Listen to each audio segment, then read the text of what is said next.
Shallot participated in a tournament during the Androids and Cell saga, fighting the artificial lifeform that targeted Goku.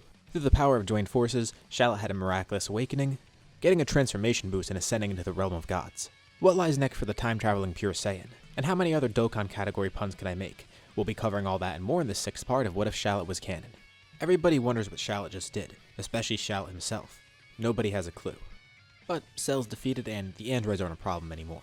A wish is made to revive everybody killed by Cell. This also does bring back androids 17 and 18 because, even though Shallot technically was the one to kill them, Cell sealed their fate, which is an unintended side effect, but it's good because the androids didn't really deserve to die in the first place here.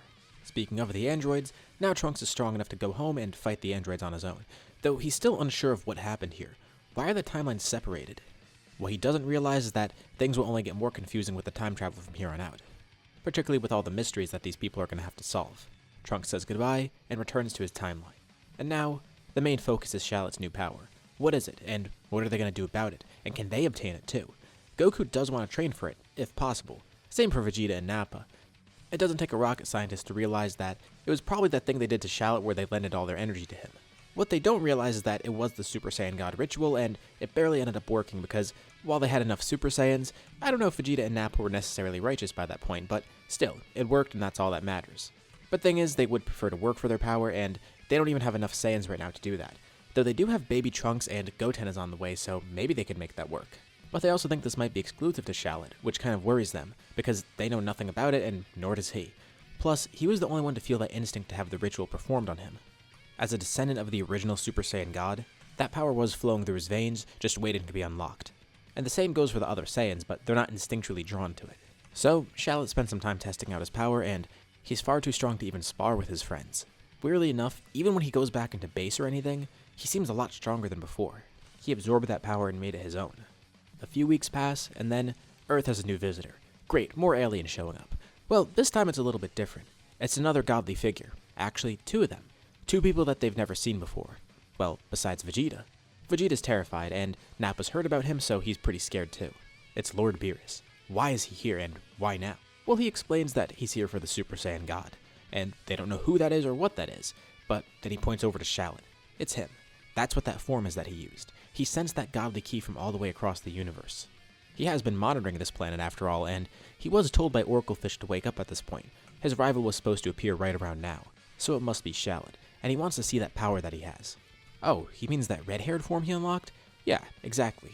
So Shallot transforms and shows it off, now knowing that this is actually Super Saiyan God and not just Super Saiyan Red, or whatever he was calling it in the meantime. Beerus says there's no doubt about it. This is a godly Saiyan rival of his. Now he wants to test Shallot's power, so the 2 of them begin fighting.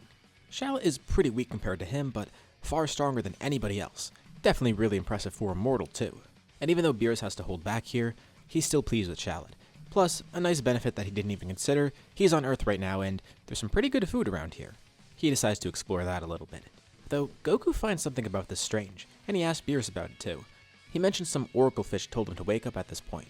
Yeah, Beerus explains that the Oracle Fish can basically see premonitions of the future. He predicted that a godly rival would show up here, and Beerus then had a dream about the Super Saiyan God. But because of Oracle Fish, that's why he set his alarm to this point. But that was like decades ago, right? Yeah, what about it? Well, then Goku brings up the fact that there is a time traveler here, Trunks. And Beerus does know of their time traveler because he has kept a watch on Earth. He warns them it's a great offense, and he's not going to punish them because somebody time traveled here and they couldn't really do anything about it. But they saw how much it messed things up, like Cell showed up too because of it. But why is he bringing up the time traveler here? Well, Goku's mentioning it because in Trunks' timeline, Beerus never woke up there. At least, it seems like he didn't because Trunks never mentioned it. And there was no godly rival there or anything. Shallot never showed up there in the first place. They know Trunks' timeline is completely separate from theirs. And his time machine just got routed here somehow.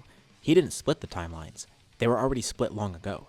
The 2 of them diverged the second Shallot showed up here, creating 2 timelines where things went the exact same. One with Shallot and one without. Beerus does find that kind of curious too. So somebody else was messing with time before. That's what it sounds like. He completely forgot about what Shin mentioned. Shallot's a time traveler too. Of course, he didn't time travel willingly, or knowingly. So Beerus says he'll look into that a little bit himself. Well, more like Whis is gonna do it, but Beerus thinks he'll find something substantial by doing this. Hopefully they could find out Shallot's origins, and why he became a Super Saiyan God so easily, why he was drawn to becoming it. He'll come back here soon enough, if not for Shallot, then for the food. Over the next few years, we're now in that time skip between the Cell Saga and Buu Saga. Gohan ends up going to school and becoming the Great Saiyaman eventually, and he also does a lot more training because Goku's actually around here. But he doesn't train as much as everybody else because he does have a lot more going on in his life. Goku, Vegeta, and Nappa try to catch up to Shallot as quick as they can, and eventually, one of them becomes a Super Saiyan God. Goku's the first. He spends so much time around Shallot that he's picked up some godly ki for himself, and then he unlocks the transformation just through training. And then the next one, it's Nappa, also because of the time he spends around Shallot. This kind of pisses Vegeta off because he's being left behind now, though at least Gohan hasn't gotten the form for himself too. Though, the way things are going, he wouldn't be surprised if Gohan gets ahead of him as well. But after some time, Vegeta eventually gets it for himself too, realizing that he actually has to spend more time with these people, though he's at least growing more fond of them. Also, a byproduct of Goku being alive here, Vegeta has no desire to go back to his old ways because he can fight Kakarot as much as he wants. Same for Shallot. And Nappa's pretty much grown accustomed to Earth too and reformed because of it. Beerus does visit Earth here and there, though it's a while before anybody goes to his planet to train. Whis is spending time looking into Shallot's history, and at some point, Shallot does end up going to the planet, and Goku follows along. And finally, the 7 years have passed. The Saiyans all return to Earth for a world tournament, but also because Shin wants them there for something. Unlike the original story, they already know him by now, and they're trustworthy allies. Shin tells them about Babidi. They need to find where his ship is, so unless they have some way to search for it, they may have to do that luring thing that Shin had in mind where they purposely get energy stolen, but it shouldn't be too big of a threat for them. With Super Saiyan gods here, he doesn't think Buu will be an issue. So they can actually take just one person if they need. Shallot really wants to try out a world tournament, but he volunteers for this because, right now, he is the strongest, just because of his head start. The other Saiyans will get to enjoy the tournament for themselves, so Shallot goes along with Shin, as well as Kibito. Well, Shallot is in the tournament, but just for a little bit, until Spopovich and Yamu try to get some energy, and they steal it from him. He only goes Super Saiyan, and he barely gives them enough time to collect energy. But even with very little time and not his full power, they have a ton of power. This might be enough to actually revive Buu. So, they bring it back to Babidi, and Shin, Kibito, and Shallot follow them, locating Babidi's ship. And Babidi is really excited because the power they gathered should be enough for Buu. He kills Spopovich and Yamu and then goes back into his ship.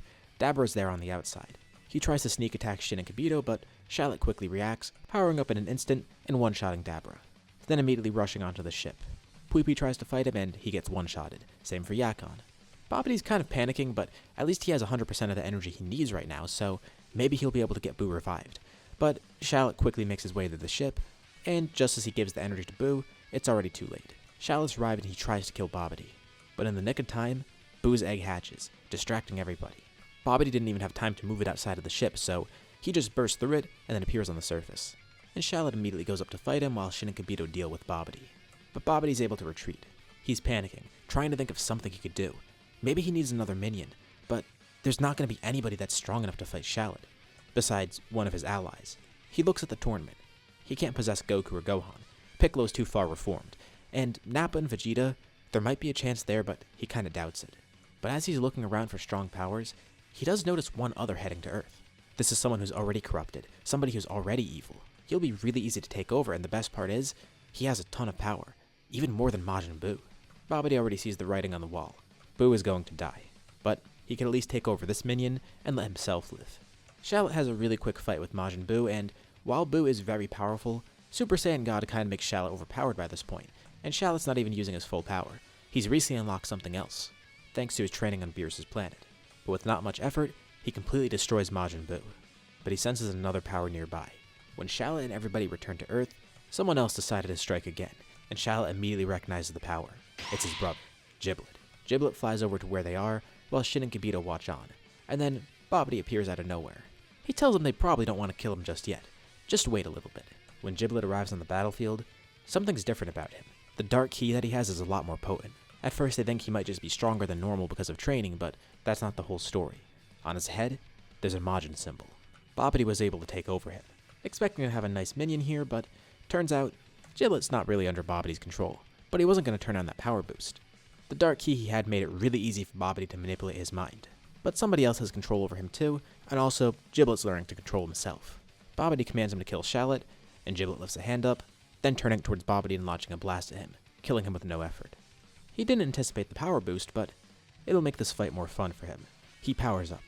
Shallot doesn't think he'll be too big of an issue at first, but then Shallot gets the same red hair that he does. He's a Super Saiyan God as well.